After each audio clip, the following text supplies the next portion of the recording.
once again, and for the first time in a long time, the YellowShy YouTube channel. Yeah, the smartest YouTuber in the world hits the airwaves. Was that a joke, Shane? Of course it was. If I truly was the smartest person in the world, would I be wasting my time uploading videos of Pokemon games on YouTube? Right now, I've just made fun of everybody. So welcome. We're the place where we do that sort of thing. We're here in Marble City in the Hoenn region as we once again dive into this weird version of the Hoenn region, which has been infested with all things that happen in the unsophisticated mind of a young teenager. All the characters think only about sexually assaulting women and thinking of them explicitly in terms of their sexuality, and there's all kinds of misogyny and pornography and portrayals of creeps and pedophiles, and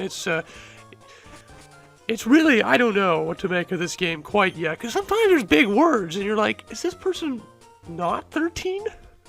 And then you really have to think about the creators' lives. But we're here in Marble City. If my flat attempts at humor haven't been enough of a hook to get you to watch the entire video, what happens in this video? Well, we visit a comedy club quite briefly, and someone actually pretty important dies. I know somebody dies, like millions of people actually die in this during the course of every single one of these episodes, but someone you wouldn't expect dies. And this little guy looks suspicious, but because we didn't judge people based on their appearance, we get a nugget for it. So there's that. I was expecting the Game Corner to have a little bit more fraudulent behaviors associated to it, but it was just a bunch of addicts that are very... I find casinos very sad. I get very sad when I see old people in casinos and slot machines, and because you don't win. You don't win. It's a system. Anyways, yeah, somebody dies. You don't expect them to die, so look forward to that. But yeah, other than that, this game will, in this episode, will offer the usual bells and whistles that this game normally offers on a normal basis. As I mentioned, the misogyny and the pornography and all that. Terrible, terrible stuff. Now you think, why would anybody be drumming these kinds of things up in their imagination? And then you look out into the real world and go, oh. Yeah. There's no racism in this video, though, but speaking of racism, the Super Bowl was yesterday. Yeah.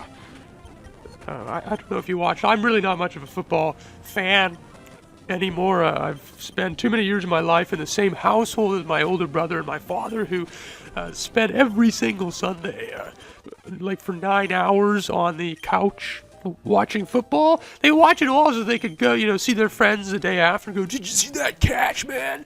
And then the other person will, yeah, but there was holding on the play or whatever, because sports fans always want to try to pretend that they know more about the game than the other person, or whatever the fuck sports people are like. I like sports. I play baseball. Football's just not my thing.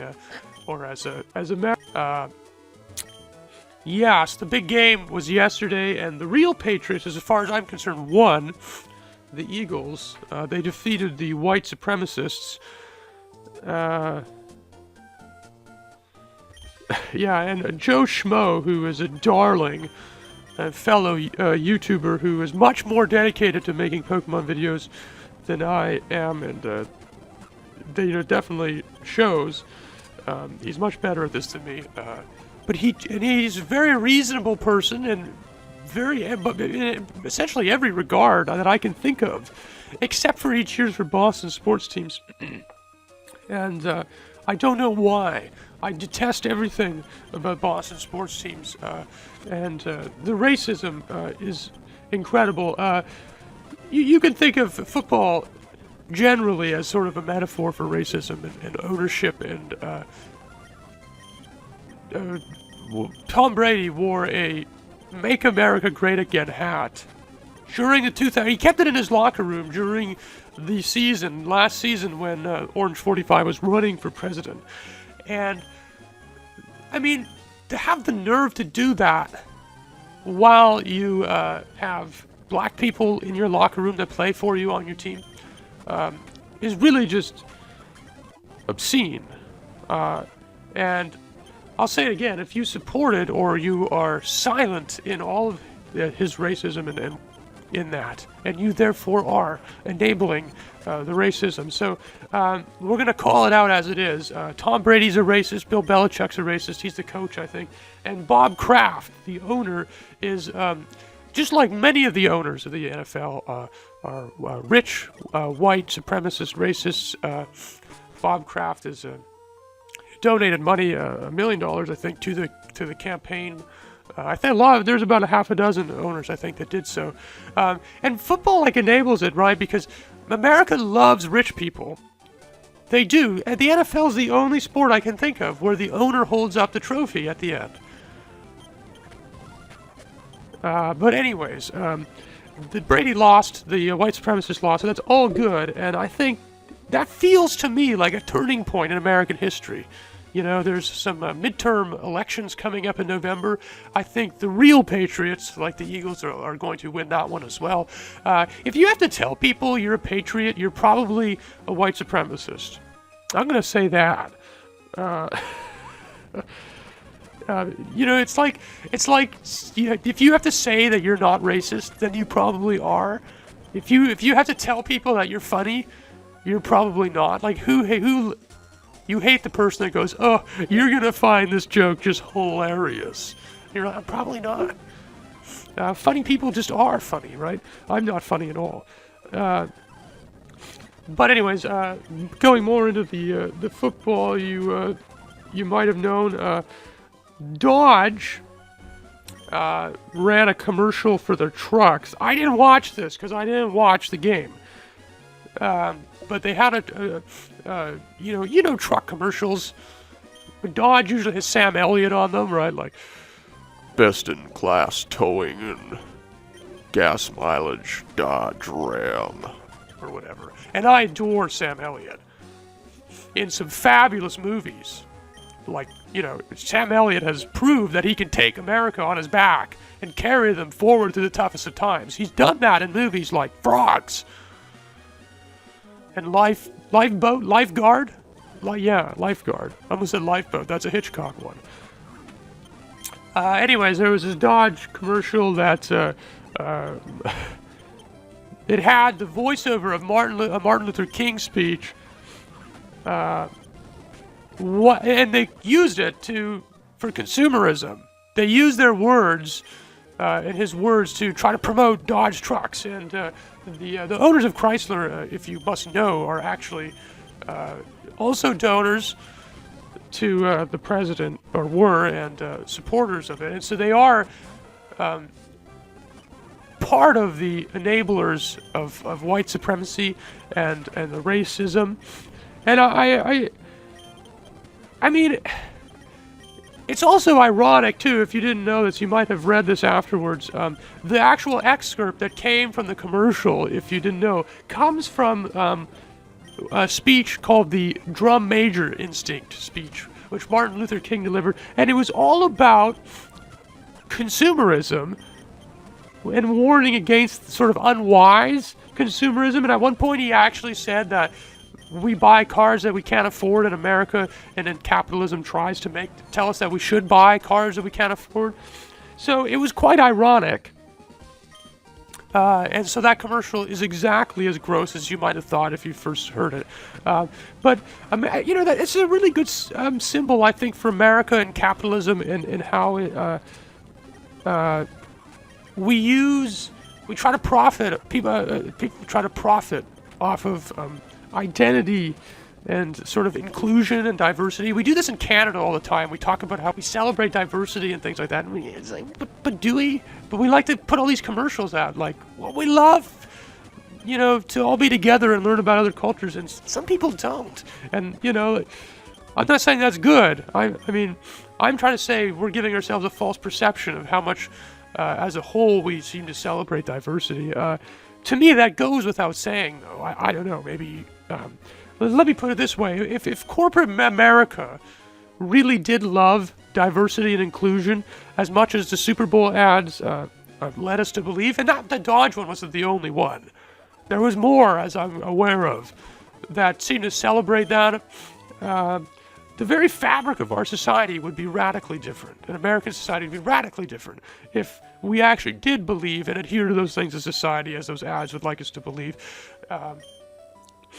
The King Center, headed by Bernice King, this is the part of what Martin Luther King's legacy is left behind in his family. It's tweeted out, neither the King Center nor Bernice King is the entity that approves the use of Martin Luther King's words or imagery for use in merchandise, entertainment, or advertisement, including tonight's Dodge Super Bowl commercial. So there you go. You may have also been watching the halftime show, which I didn't need any reason to. You can be like me usually. I don't watch the game, and then I hear so much about the halftime show that I kind of end up watching the halftime show a little bit. But Justin Timberlake was doing the halftime show, so I knew to not watch a moment of it anyways. And if you're a youngin', you know, oh, them youngins these days, they don't know nothing about Justin Timberlake. I really can't say to know too much about him either. But the last time, I'm sure you're quite aware, but maybe you're not. You're maybe not a sports person. You're watching a Pokemon video. There's a chance maybe you're not. I don't know. The last time Justin Timberlake did the, with Janet Jackson, there was the nipple slip. It happened. And he didn't really apologize for it. He kind of gave her a nudge and a wink. It was really, I don't know, it was quite awful. And there was rumors that there was going to be a Prince hologram at this halftime show, which I think would have been really exciting, because I think the Prince hologram would have took over the stage and kicked Justin Timberlake off. Right? It would be like the ghost of Prince coming back down to the layers of the earth and of humankind and blessing us all and draping us with purple. Here's the comedy club. It's not very funny, so I'd even look at the text.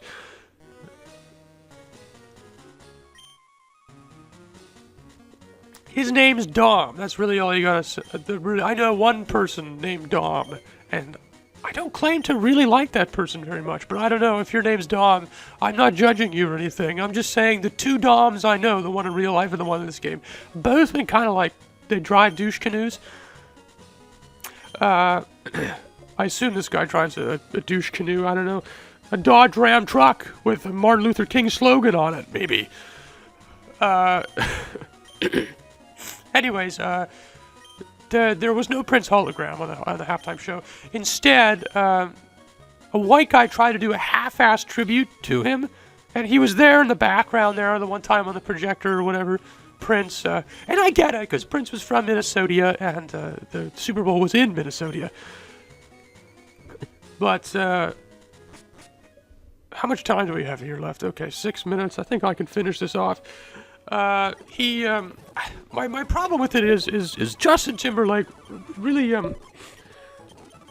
wasn't the biggest advocate or fan of Prince. I don't think he was the right person to do a tribute. I don't think there's anybody that could properly have done the tribute to Prince. Prince is beloved. You don't know much about Prince because you're young maybe, but, he really was, there's no encapsulating Prince. You could cover the entire country of America with the purple blanket, and I don't think it would do Prince justice. I only want to see you watching videos of YellowShy, YellowShy, YellowShy. I can't sing right now. I do have a bit of a cold. I shouldn't have tried that, I'm sorry. We take on the Winstrid family, and then we head into the gym. Nobody's died yet! Who dies? I don't know. You'll have to wait and see yet. I haven't enthralled you enough with my monologue. What's wrong with you? As Kevin Meaney, the comedian, would say as his mother's voice. What's wrong with you? You're like a crazy person. Your father never criticized America. Your brothers don't criticize America. You're like a crazy person. Where was I? Oh, the halftime show. Yeah, Justin Timberlake, throughout his career, kind of disrespected Prince a little bit. He actually dissed him on a track. I can't remember which one it was. Like I said, I don't claim to know a lot about Justin Timberlake, which I think makes me cool, right? And one time at the Grammys, he, I don't remember what year it was, but he, lowered the microphone, quite purposefully to make fun of his height and shit. And Prince never really liked him that much. So I found it kind of odd that they would let him do the tribute, and it was kind of shitty. And at one point, his microphone broke, or something. There was some technical difficulties. Someone tweeted out that was the best part of the halftime show. I don't know. But anyways, that was the Super Bowl in America. Was pretending, much like the entire NFL season, where they try to distract themselves. There was some real racial issues going on, where Colin Kaepernick was kneeling and for police brutality protests, and everyone was like, it's not about that, it's just about people being divisive, and we need to come together and unite. And when you hear people talking about that, it's them pretending, like they're trying to convince themselves that the heart of the matter isn't race. But it really is. It really is. I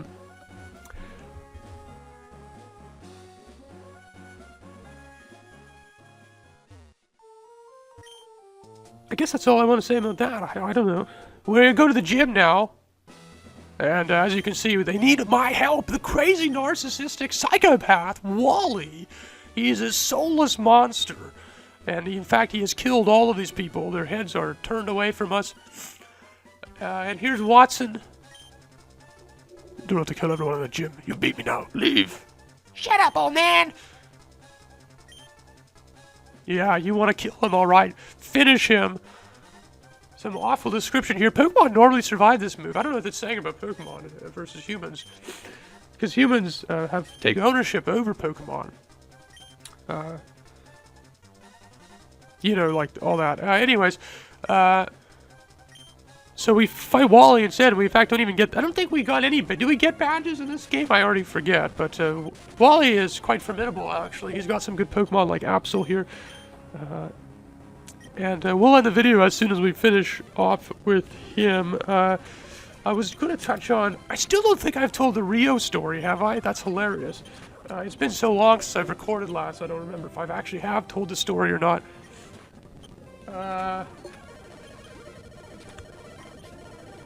I was going to talk about Quentin Tarantino. I don't know if I have that up on my... Maybe I don't have it.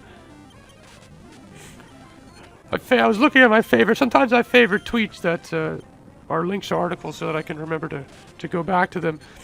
But I may have not. Oh yes, right here. It's from the New York Times a couple of days ago. It's in the op-ed. What's an op-ed? It's an opinion piece. This is why Uma Thurman is angry. Uma Thurman starred in a couple of Quentin Tarantino films like Kill Bill and what's the one called? Pulp Fiction. Yes. Pulp Fiction, Kill Bill, it was produced by Harvey Weinstein. So it's by Maureen Dowd. It's kind of poorly edited, but the message strikes clear there. It's quite striking. Uma Thurman, his voice is needed now more than ever. Really more than mine. So I think Uma will be the next nickname of our Pokemon we get. We'll couple with Rose McGowan, a couple fearless fighters against Harvey Weinstein and the patriarchy. So until then, we will see you next time, Pokemon Cawps. Thank you so much for listening and watching. Next time we take on a bunch of Team Magma Grunts. Look forward to that. Bye, all.